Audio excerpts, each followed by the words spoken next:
What's up, Rich+Niche YouTube channel? I want to introduce you guys to Joshua McSorley. He's a freelance digital marketer from New York City. He joined the Rich+Niche Academy in 2024 and also completed our OPMA Accelerator cohort. Today, I want to chat with Josh about his success using the OPMA business model and hopefully inspire at least one of you guys out there to take the next step with your marketing career or business. Welcome to the Rich+Niche YouTube channel, Joshua, and thanks for taking the time to speak with me today. Hey, Rich. Thanks for having me. It's great to have you here, man. You've been a terrific member. Thanks for all you do at the Rich+Niche community. Today's all about sharing your story and what's happened to you. Even if it's small, doesn't matter. We want to hear what changes have happened in your life based on using this model. So I guess I'm curious. I know you were already doing freelance marketing before you came in, but what led you to explore the OPMA model? And then how has that changed the way you approach freelancing or digital marketing? Yeah, so I guess I actually started with part-time web agency. That's really what I was focused on.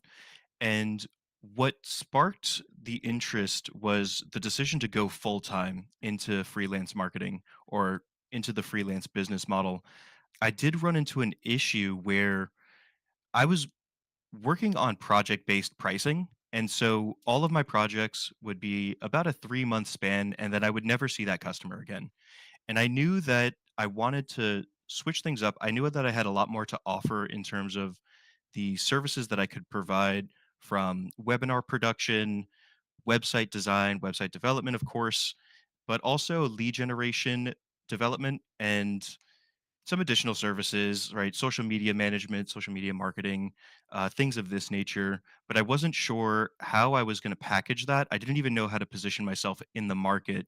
So I started doing a bunch of research on different titles and their respective responsibilities. And eventually it dawned on me that I was a digital marketer. I was going to have to go full time into digital marketing, and that's when I started researching certain keywords and came across your channel and came across the OPMA model where, you were talking about a one-person marketing agency, talking about building websites, helping people with social media, helping them with video editing, and all of that sounded very in line with what it is that I'm capable of offering as a service. And seeing your success is what really drove me to dive deeper into the content that you were creating and the OPMA model in general. So is it fair to say now you've moved away from project pricing into subscription, or are you doing a combo? So I still keep the same sales process that I had before. So I still use project based pricing. The major difference that I make today is that I talk about all of the downsides to the project based pricing and the upsides of the subscription based model. And Hmm. so I'll go through the entire same process up until the point before I put together an invoice. And at that point, I'm showing them, a really big number associated with the project, a timeline associated with that project, and talking about all of the downsides of moving forward with that project-based pricing and all of the upsides of the subscription-based pricing. Awesome. Let's go back to a few things you mentioned that were really interesting. You said you started as a web design kind of web agency. How did you, first of all, acquire all these skills such as digital marketing and webinars? Like, how were you able to pull those things together in your life? So, I mean, it all started when I was working at a rapid growth tech startup, Mhm. and I had developed, well, I had volunteered to take on the website project. Uh, our company had been hacked. They were using WordPress and the backups were corrupted. So we had to redevelop the entire website, and we decided that we would go ahead and redesign it at the same time. And I had gone to college for a number of these skills. I had also made video games in high school, so I had developed design skills, scripting skills, programming skills, and a number of other uh, skills. So I felt confident that I could take on that particular project. So I took on that project. Everything went really smoothly. SEO didn't get messed up. Then we were acquired by another organization, and they went around the office and just asked people, where do you see yourself at this company? And I told them that I saw myself in the marketing department focused on design and development and automation. And so at that organization, we started at something like 4 million in annual recurring revenue and grew to over 357 million in annual recurring revenue over the course of a 4-year span. And I was like the first marketing hire at the organization. So I did everything that you can think of when it came to marketing. And that's where I developed a lot of the hard skills that I have, but I didn't know how to run a business, right? I didn't know how to run marketing for my own organization or sales or do the accounting or even how to position myself in the market as a freelancer. So, Mhm. yeah, that's Interesting. how I developed all those skills though. It's a very fortunate background, I feel. I've had similar experiences. So up until that moment, you were never a marketer in it's like in a professional sense. You kind of said, I'm going to level up into this now, take what I've learned and even skill up more and kind of be a major player at this company. Yeah, I was originally thinking that I was going to go down the product development path and the product design path, but ultimately ended up falling in love with the digital marketing path. All of the skill set from UX design really translated well over to the digital marketing path. And I became a very strategic component of the organization, which gave me a lot of fulfillment, the amount of impact that I was able to make at that organization and could bring to organizations in the future as well. What do you think gave you the confidence to be a strategic person in that role? Where were you drawing your strategies from? Was it just feeling intuitively? Were you studying elsewhere? I just consume a lot of information across the internet. I study the industry. I look at what our competitors are doing, and I speak up during meetings. I just tell people my honest opinions, what I think would be going on through the customer's head as they're hearing the solution that someone is providing, and then I would just offer alternatives along the way. I don't really know why I felt confident. I just did it. Yeah. Hmm, interesting. And this sounds like, a bit of the corporate marketer background, the startup marketer, but now you're moving into more indie freelance, correct? You're kind of on your own and you are running the show now. Yeah, 100%. And so what kind of challenges have you experienced making that transition? One of the biggest challenges that I faced was that project-based pricing and just running into instability with the revenue stream. Like, that was one of the biggest problems that I ran into, Mhm, and that's where the OPMA, the subscription model, clicked for me.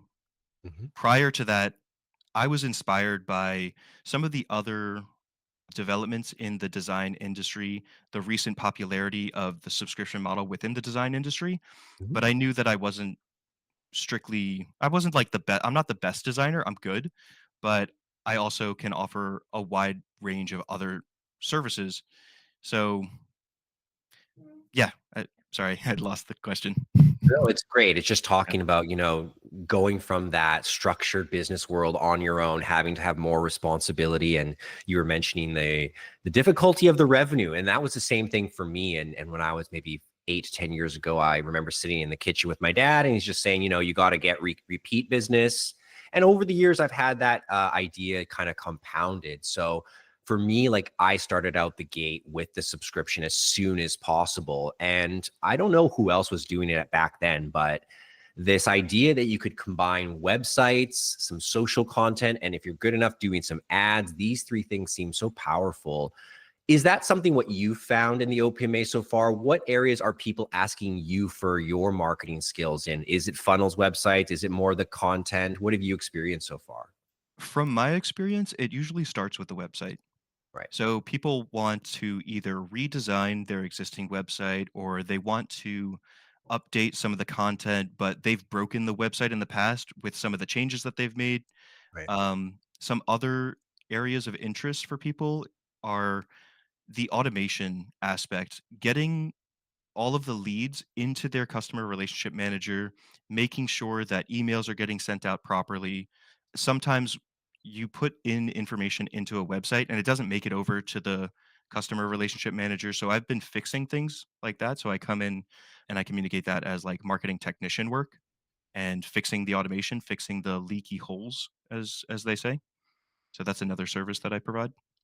You were talking about the growth from 4 million to 350 million in your past experience and how you were the first hire there. Talk about the difference in your lifestyle being in that type of an organization versus running your own shop. Are you busier now because you have more clients? Are you busier because you can take on as much as you want? Or are you more relaxed now and easygoing? I'd love to hear about that. Definitely more relaxed. It was a fast pace working at that organization. Mhm. Some days I was doing 10 hours, some days I was working on weekends. Like, we were growing at an incredible rate, and it didn't feel sustainable. It was super stressful. Doing that for 4 years straight definitely took its toll on me, and that's the reason why I'm not doing it anymore. It was too much, too fast. I learned a lot. I'm super grateful. It was an Mhm. incredible opportunity, but I also wanted to have the flexibility to travel. I wanted to have the flexibility to spend time with family, to go out and enjoy life. And so that's like the biggest difference of being a freelancer. I get to choose my own hours. One of the most important things to me is that I get to choose my customers. I get to Mhm. work with customers that I care about, as Mhm. opposed to, I think previously I was, making the rich richer, Mhm. and nowadays I'm helping organizations that are actually helping people. Like, I work with a therapist and I work in the sustainability space. So it just feels a lot better. That's powerful, how you feel about your own work and how you make your money. I'm glad that you've found pathway to that. Tell us, even if you are a bit more relaxed, what does a day in the life look like of a freelance marketer or an OPMA? Yeah, it's definitely structured. So one of the first things that I have to do every morning is a little bit of outreach, whether that's on LinkedIn or through Upwork or through Instagram. I'm reaching out to people. I'm signing up for in-person events because I am in New York City and I do need to take advantage of that opportunity. After that, I look through my emails, respond to emails as best I can. I try to respond to everybody within 24 hours, unless we have a meeting scheduled that day, in which case I'll just answer their questions during the meeting. But then I also have customer portals for each one of my customers, and I'll go through the customer portal, see what activities that I need to work on today, and actually move that over to my personal planner where I could just list out everything that I need to get done, including my personal tasks like doing laundry, grocery shopping, and things like this. Awesome. Sounds pretty nice. I mean, I've enjoyed the lifestyle business myself. I believe the freedom and the control of your schedule is a benefit that can't be measured. So I'm glad to hear that that's all going well. So tell us honestly, is the OPMA something you see getting bigger? Do you like this concept? Are you going to build more into it? Or is it sort of just a stepping stone to a bigger idea for you later on? Yeah, I definitely like the OPMA model. I see a lot of potential. For me personally, I can see a number as high as like 300,000 per year, just doing things on my own, maybe outsourcing some of the work. But for me, it's more of a stepping stone into a larger agency because the goal for me is to retire early. So step 1 was master the art of freelance business, and then try to master the art of an agency business. But I am trying to break those goals into smaller steps that are manageable, that I can actually succeed with in a reasonable time frame. Yeah, that's awesome. And I'll be honest that I think as you get further along, you may start to restrict what's in the OPMA because one of our advantages is offering a lot.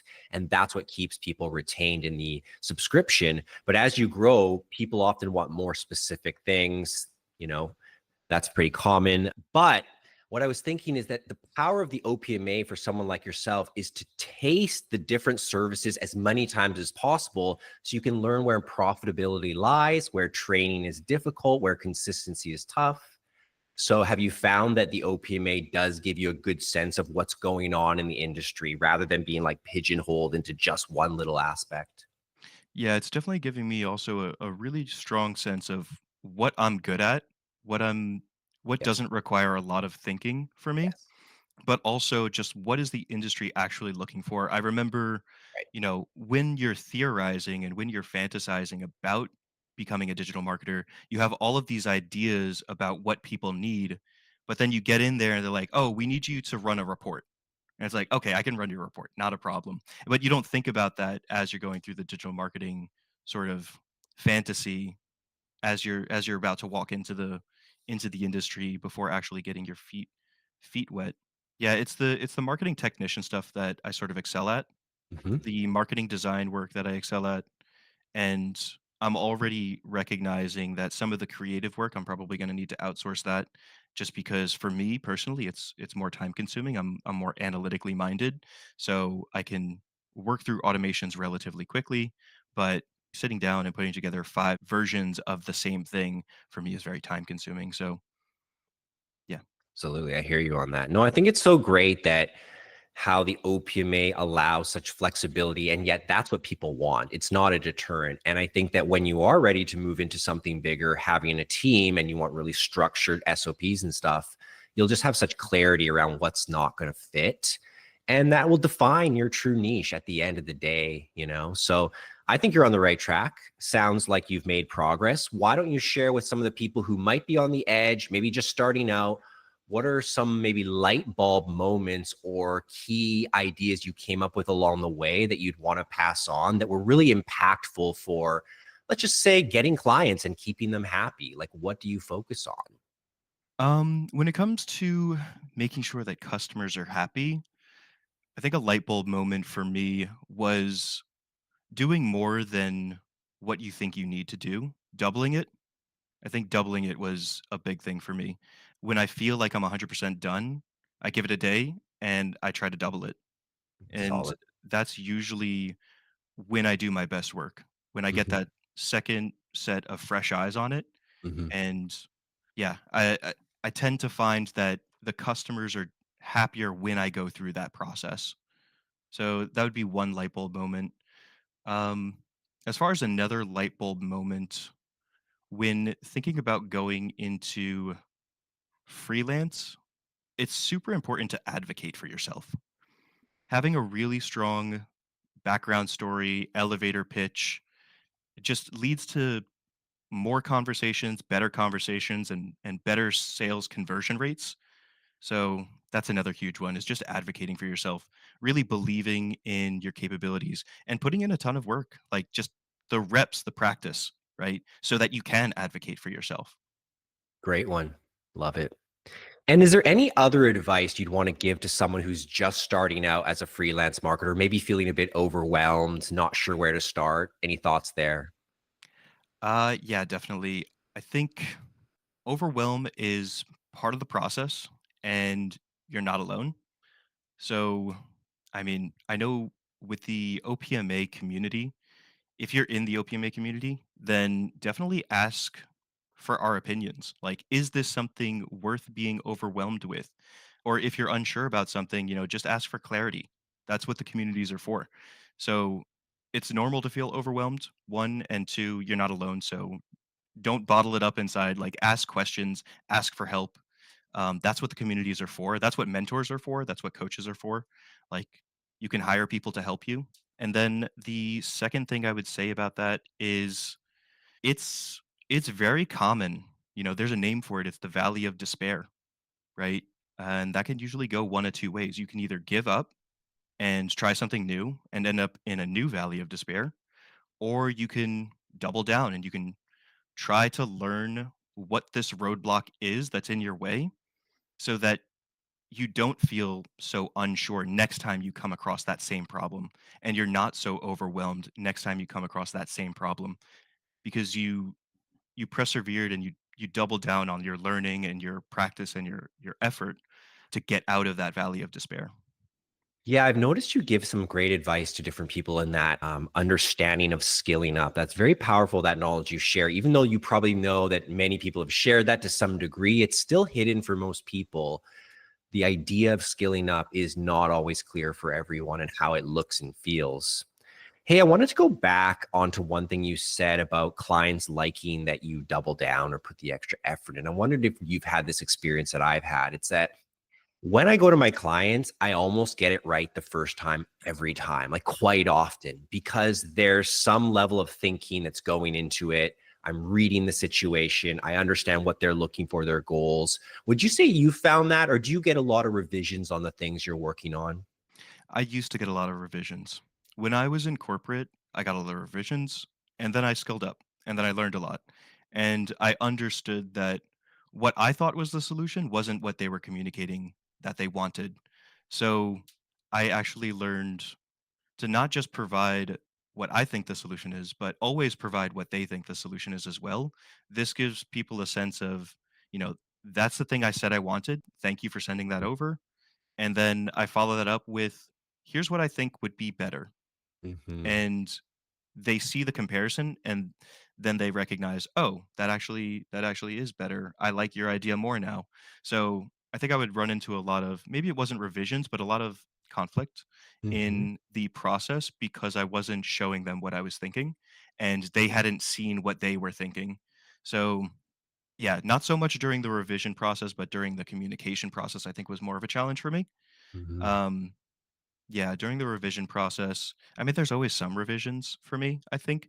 The reason being the process that I like to take is a little more step by step. I don't like to make something that's drastically in a different direction than the organization is currently before getting feedback. So I like to take a very iterative process. And so I encourage revisions and I actually encourage feedback and request feedback quite regularly before investing a tremendous number of hours going down a rabbit hole only to find out that I just wasted 8 hours because they Mm-hmm. hate the direction that I was headed in. Right. So that's been my experience around revisions. I mean, I expect that as you incorporate, you're going to get a lot more revisions for other reasons that aren't always good, right? Sometimes people just feel the need to have their hands in the project. And I think as you go more into small business and more real OPMA, where you do touch so many things, like people don't want to slow you down from getting to the next thing, right? So I think that's very interesting. I think people should pay attention to this stuff. And the final point I kind of wanted to bring home on that was that, if people question your value, but you're always coming up with very few visions, meaning you kind of get to what they want pretty quickly, but they're not realizing how much time maybe you save them in like revisions they didn't realize they needed to do. So I think that's something important to look at, and whether your clients are just for the sake of it, like asking for changes. I love your idea about bringing them something better because that is so non-egotistical and that won't be perceived as, what's the word? Like, kind of aggressive, like, hey, this is better. You should go with mine. It's like, hey, well, you just decide, right? I was just thinking through this. So that's very, very good. And I see how that's played out nicely for you. Well, that's the main bulk of the questions I had when it comes to, your growth, your story. I'd love to revisit in a year. I have a few more that I'd love to just finish up with, more so about like the community and your perception of that. You did mention the OPMA community, which is the Rich and Niche community and academy. You've been there for, around nearly a year, getting on. But maybe tell some people out there watching who aren't in the community what they're probably missing out on as a freelance marketer. And can you speak to how life felt before you came inside the community and felt what we're offering there? Yeah, I think with the community, it's really nice to be around like minded individuals who are all pursuing a similar goal. One of the biggest benefits that I gain from being in the community is one, just like working from home can be lonely. And having an opportunity to be around people, joke around, have a good time on these virtual calls, like that's a really nice element. Um, but the other important thing is when people come to these hotlines or to the community calls and they're asking questions, sometimes they ask questions that make me think that's something that's going to happen with my business. That's going to be a problem that I'm going to have that I haven't reached yet. And it's really good to hear clarity from multiple community members talking about the potential solutions.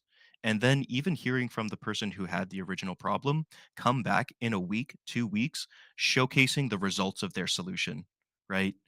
Like that's massive in terms of understanding information about media buying, social media trends, email automation. There's so many different areas of digital marketing that no one person can do it all. And having access to the community, being able to hear about the problems that other people are facing, the way that they're solving those problems, and learning from that every single week is massive.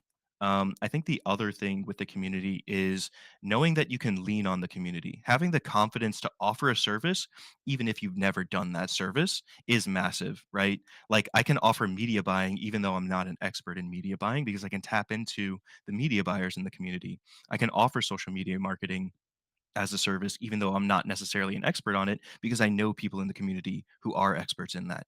And whether I go to them for coaching or I go to them for service delivery, knowing that they're there gives me a tremendous amount of confidence to move forward in the sales process.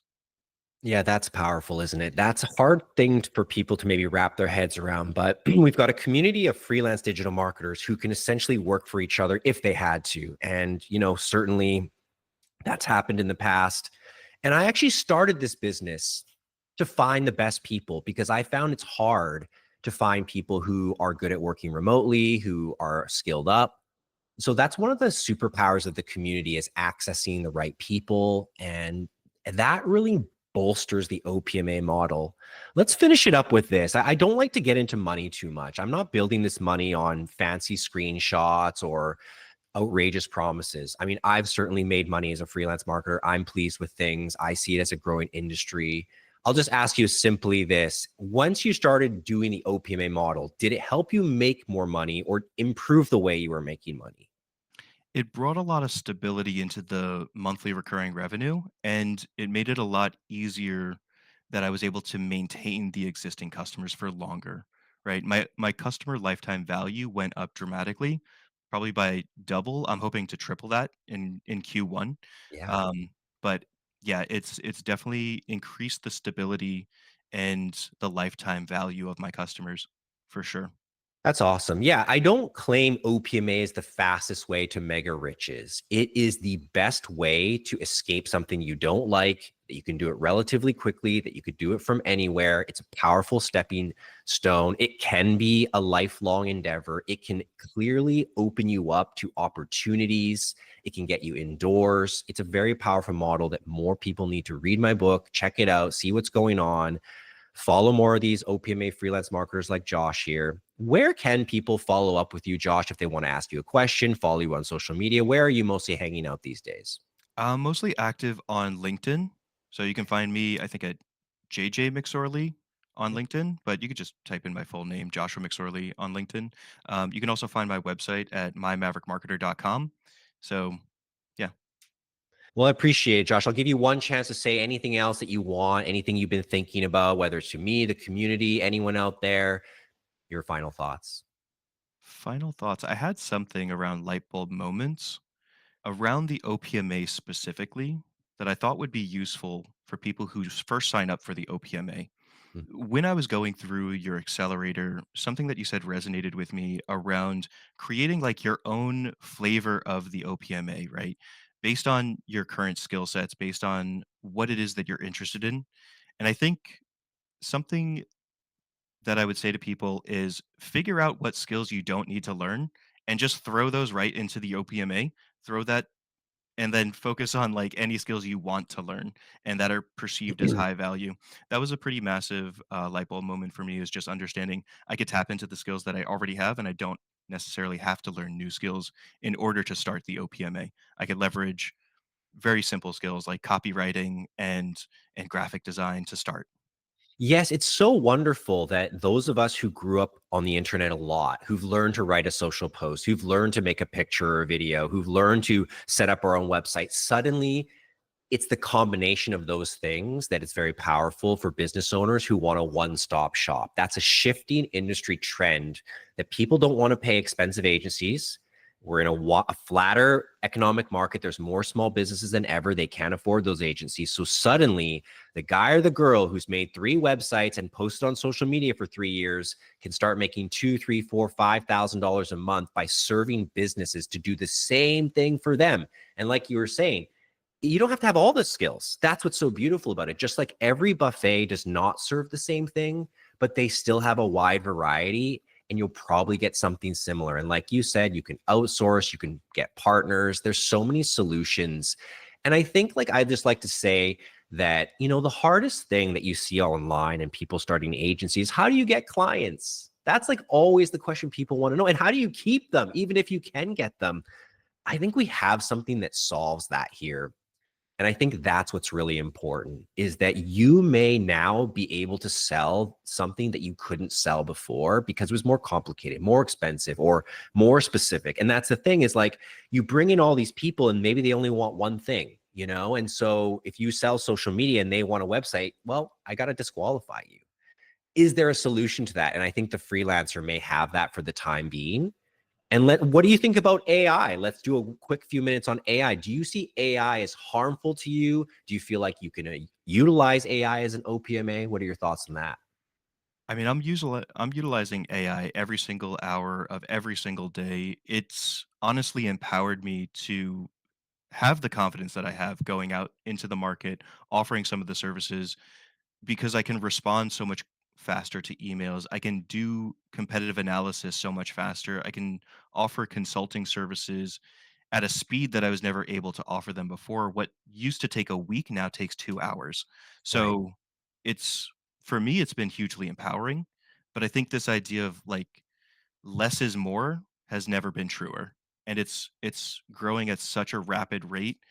If you're not using AI, I'm using it every hour of every day. Like it's super powerful and do an evaluation on all of the different technologies Gemini, ChatGPT, Bing, Perplexity, like see what they're good at, see what they're bad at, and see how that flows into your existing workflow, right? And which one works best for you. For me, it's been ChatGPT, but for you, it might be Gemini. Yeah, no, for me as well, ChatGPT is still overall the best. I do see others having some special powers, but it's certainly a jungle out there right now with all the SaaS startups, AI tools. How do you speak to keeping up to date? How do you navigate all of these changes in such a dynamic industry? I think that's a challenge for us. What do you do? I consume a lot of information from YouTube. I go on medium.com. I'm on Reddit. I show up at online communities, online events, and in person events. If you're in a major city, highly recommend an in-person event. There's like a term in the gaming industry called AOE, which is area of effect. And Yeah. so you have an area of effect with communicating with people, introducing yourself and learning about other people that you just don't get anywhere else.